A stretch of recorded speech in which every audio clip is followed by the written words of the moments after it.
आजकल देखता हूँ उनके चेहरे पर बहुत हंसी है। हिंदी में कल घूम रहे थे गॉगल निगल कोट सूट पहन के, उनके चेहरे की रौनक वापस आ गई है जो लोकसभा चुनाव में खत्म हो गई थी। ईवीएम की कमाल है। अब बारामती हो या थाना हो, विदर्भ हो, ईवीएम का मंदिर बनाना चाहिए था। 3 मूर्तियाँ, बीच में ईवीएम, बाजू में मोदी जी, बाजू में शाह।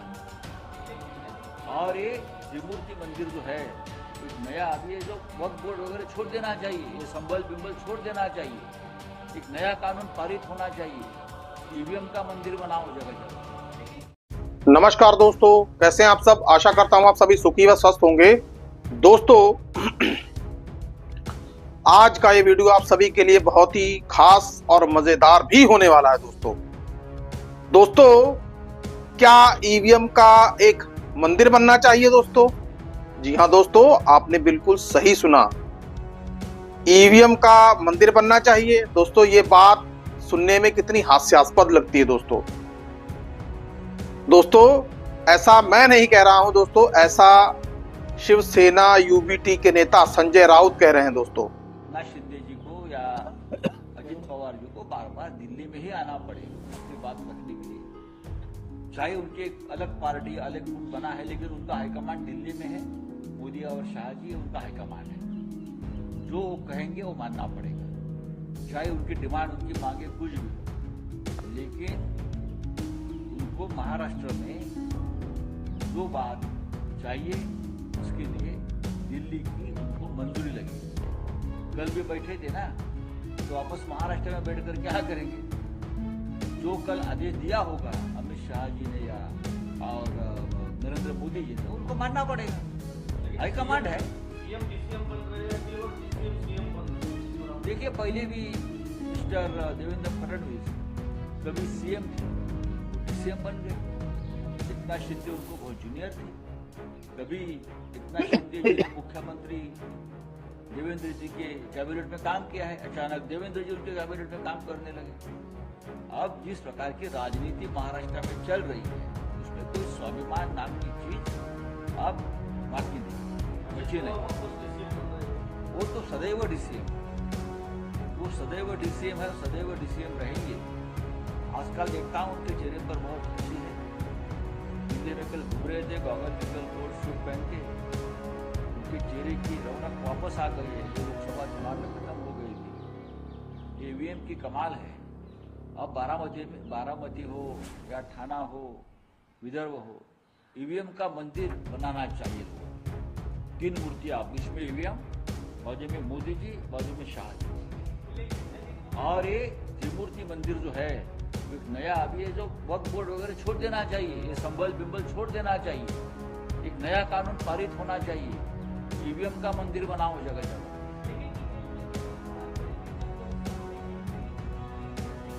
नहीं, उस वक्त भी हमने कहा था बैलेट पेपर पर चुनाव होने चाहिए।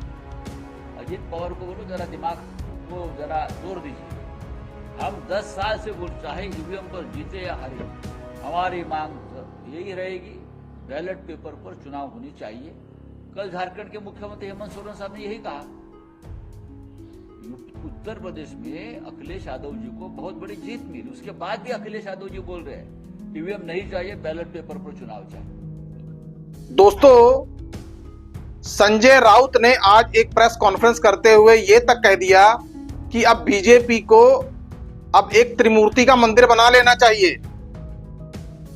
एक तरफ मोदी, एक तरफ शाह और बीच में ईवीएम। दोस्तों साफ है, क्योंकि जिस तरीके से महाराष्ट्र के नतीजे आए और जिस तरीके से महाराष्ट्र में भारतीय जनता पार्टी और एनडीए को मैंडेट मिला, हर कोई हैरान है इससे। संजय राउत तो लगभग रोज प्रेस कॉन्फ्रेंस कर ही रहे हैं दोस्तों। और दोस्तों संजय राउत को तो छोड़िए, तमाम विपक्षी नेता महाराष्ट्र के आए हुए नतीजों से हैरान है दोस्तों वही मल्लिकार्जुन खड़गे जो कि कांग्रेस के अध्यक्ष हैं, उन्होंने तो सड़कों पर उतरने का ऐलान तक कर दिया दोस्तों। उद्धव ठाकरे, शरद पवार, इन सभी नेताओं ने एक बड़ा आंदोलन करने की बात कह डाली है दोस्तों। लेकिन दोस्तों सबसे शॉकिंग न्यूज ये है कि पूर्व चुनाव आयुक्त के द्वारा दिया गया एक बयान जो करंट चुनाव आयुक्त की कार्यशैली पर सीधा सीधा प्रश्न खड़ा करता है। दोस्तों खबर क्या है? खबर यह है कि राजदीप सरदेसाई जो कि एक वरिष्ठ पत्रकार हैं दोस्तों, उन्होंने पूर्व चुनाव आयुक्त SY कुरैशी को अपने कार्यक्रम पर बुलाया। दोस्तों चुनाव से संबंधित कई बातें हुई। दोस्तों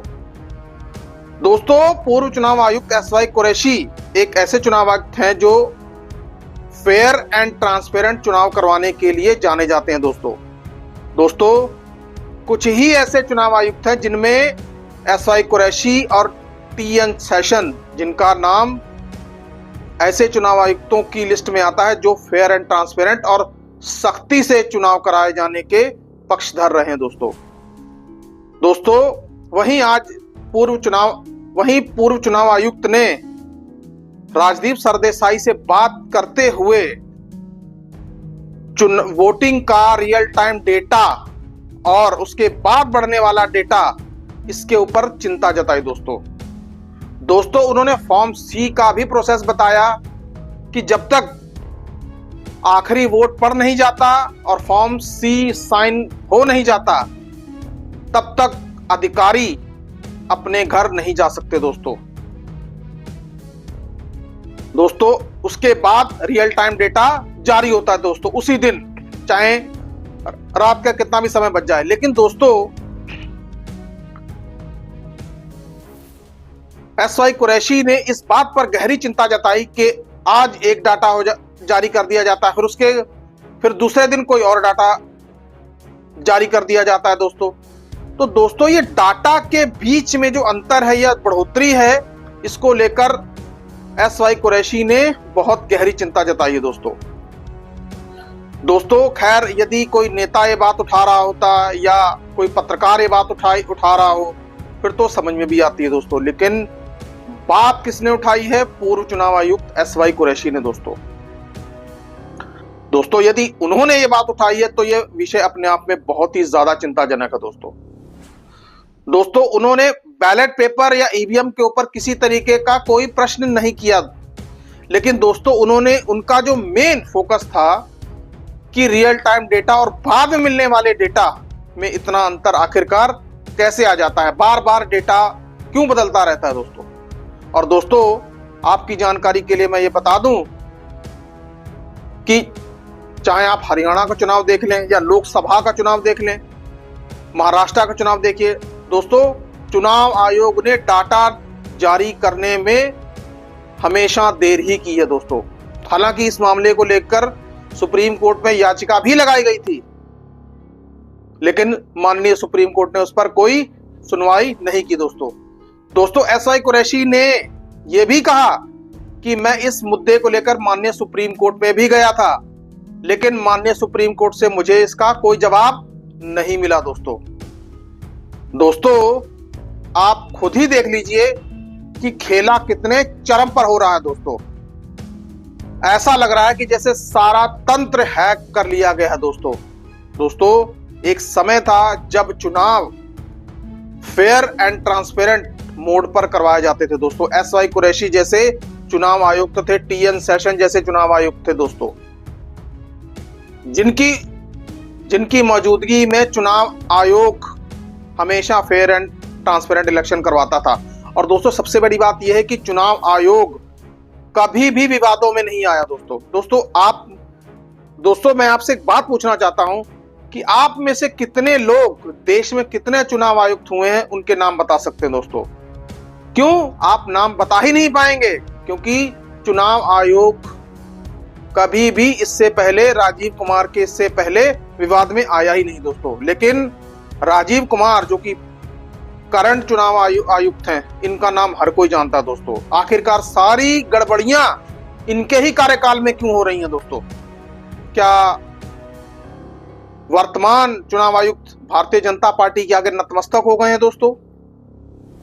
दोस्तों आखिरकार जब विपक्षी दल इनसे शिकायतें करते हैं या इनके सामने गड़बड़ियां लेकर आते हैं तो गड़बड़ियों पर बात करने की बजाय जनाब शेरो शायरी करने लग जाते हैं। दोस्तों क्या चुनाव आयुक्त ऐसा होता है दोस्तों कि समस्याओं पर ध्यान देने की बजाय या समस्याओं को एड्रेस करने की बजाय शेरो शायरी करने लग जाए दोस्तों?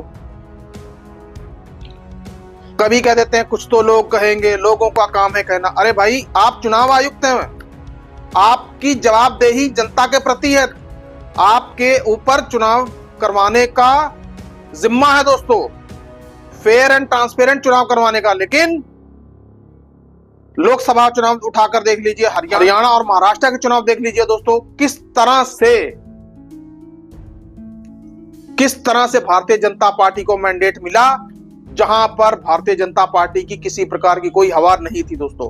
और दोस्तों, बड़े बड़े सफोलॉजिस्ट, बड़े बड़े चुनाव एनालिसिस्ट, बड़ी बड़ी न्यूज एजेंसियां, इन सभी के दावे धरे के धरे रह गए दोस्तों। और दोस्तों, गौर करने वाली बात है कि बीजेपी ने चुनाव जीता ही नहीं दोस्तों, वन साइडेडली चुनाव जीते हैं, जिसकी कोई उम्मीद नहीं कर सकता दोस्तों।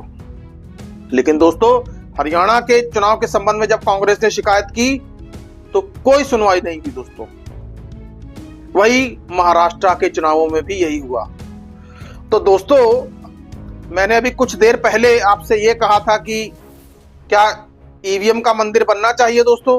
जी हां दोस्तों, शायद इसी बात से परेशान होकर संजय राउत ने यह बात कह दी दोस्तों। संजय राउत ने सीधे सीधे चुनाव आयुक्त और डीवाई चंद्रचूड़ पर सवाल उठा दिए दोस्तों। कि दलों को ऐसा लगता है कि ईवीएम अब चुनाव करवाने के लिए उपयुक्त नहीं है दोस्तों, और माननीय सुप्रीम कोर्ट से भी उनको न्याय नहीं मिल पा रहा है दोस्तों। तो क्या उन्हें जन आंदोलन नहीं करना चाहिए? वैसे भी खड़गे साहब और उद्धव ठाकरे और एनसीपी के नेता शरद पवार इसका ऐलान तो कर चुके हैं दोस्तों। लेकिन अब देखना यह होगा कि ये आंदोलन कब और कैसे शुरू किया जाएगा दोस्तों। दोस्तों, जिस तरीके से 2023 में राहुल गांधी ने भारत जोड़ो यात्रा, न्याय यात्रा की थी दोस्तों, अब ईवीएम हटाओ यात्रा की शुरुआत कब होती है दोस्तों? ईवीएम हटाओ आंदोलन कब शुरू होता है दोस्तों? दोस्तों, जिस तरह से चुनाव हो रहे हैं दोस्तों, ऐसा लग रहा है कि जैसे कि इस देश में अब लोकतंत्र बचा ही नहीं है दोस्तों। लोकतंत्र को पूरी तरीके से हैक कर लिया गया दोस्तों। दोस्तों, मतदाता अपना विश्वास चुनाव में खोता चला जा रहा है दोस्तों। यदि ऐसा होता रहा तो एक दिन ऐसा आएगा कि मतदाता अपना विश्वास पूरी तरह से खो देगा दोस्तों। जरा सोचिए कि वो स्थिति कितनी ज्यादा भयावह होगी दोस्तों। ये बहुत बड़ी चिंता का विषय है दोस्तों। सभी नेताओं को, जो विपक्षी दल के हैं, उन सभी को एकजुट हो जाना चाहिए और ईवीएम के खिलाफ लामबंद होकर देश में एक बहुत ही बड़ा आंदोलन करना चाहिए दोस्तों। आंदोलन पहले भी होते रहे हैं दोस्तों, और आंदोलनों से सरकारें तक हिल गई हैं दोस्तों। खैर, अब ये तो समय ही बताएगा कि विपक्षी दल आगे किस तरह से एक्शन लेंगे दोस्तों। आज का ये वीडियो संजय राउत द्वारा ईवीएम के ऊपर दिए गए बयान के ऊपर था। आपकी इस खबर पर क्या राय है दोस्तों? कृपया कमेंट बॉक्स में कमेंट करके मुझे जरूर बताएं। सुखी रहिए, स्वस्थ रहिए। जय हिंद, जय भारत।